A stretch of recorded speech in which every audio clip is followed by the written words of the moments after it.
सत्तारूढ़ सरकार की हैसियत से आपसे कहीं तो इस्तीफा करवा लें। ऐसी चीजें हैं जो संविधान की अस्मिता। मैं आपके समक्ष ये मुद्दा उठाना चाहता हूं कि संविधान में जो लिखा है, तो चुनाव आयोग को भी कह रहे हैं और एक विशेष एमएलए श्री वंश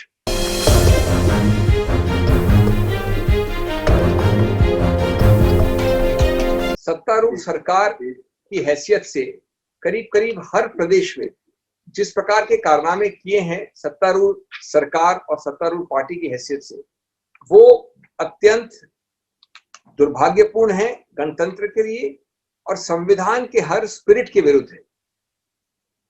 मैं आपके समक्ष ये मुद्दा उठाना चाहता हूं कि संविधान में जो लिखा है सिर्फ वही महत्वपूर्ण नहीं है, संविधान में जो नहीं लिखा है या संविधान का जो स्पिरिट है, अक्षर नहीं है, जो संविधान की अस्मिता है, आत्मा है, वो और भी ज्यादा जरूरी है।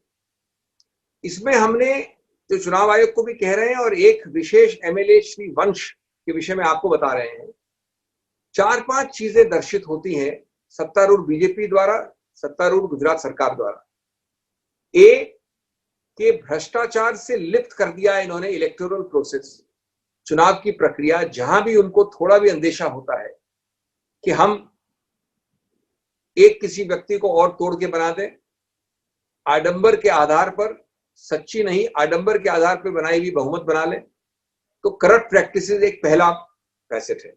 दूसरा है जानबूझकर इन्हीं करप्ट प्रैक्टिसेस द्वारा और उससे भी ज्यादा डरा के, धमका के, केसेस करके, पुलिस लगा के आपसे कहीं तो इस्तीफा करवा लें। अब संविधान वालों ने कभी ये नहीं सोचा था कि 100 लोगों की असेंबली इस्तीफा करके 90 लोगों की असेंबली बना लो, तो आपकी जो 45 की जो नंबर है वो अचानक बहुमत जैसा लगने लगता है। 100 में नहीं होता है 45 बहुमत, लेकिन 90 में हो जाता है।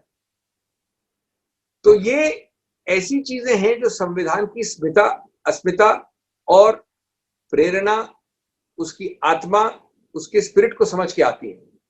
और ये लोग जो अभी सरकार की लोलुपता में इतने मस्त हैं, इतने मंत्रमुग्ध हैं कि उनको उसका कोई इल्म नहीं है, न कोई उसके प्रति कुछ भी जिम्मेवारी है। तीसरा फैसेट है नॉन लेवल प्लेइंग फील्ड। जब इलेक्शन आते हैं, और अभी तो राज्यसभा की बात हो रही है, तो इस प्रकार की नॉन लेवल प्लेइंग फील्ड बनाई जाती है। और चौथा है कि 10वें शेड्यूल, जिसको आप 10th शेड्यूल, दल बदल वाला शेड्यूल कहते हैं, उसकी तो ऐसी मजाक उड़ाई जाती है कि मैं समझता हूं कि उसका होना नहीं होना बराबर है। चैनल को सब्सक्राइब नहीं किया है तो प्लीज सब्सक्राइब कीजिए और ताज़ा अपडेट पाने के लिए बेल आइकन को दबाना ना भूलें।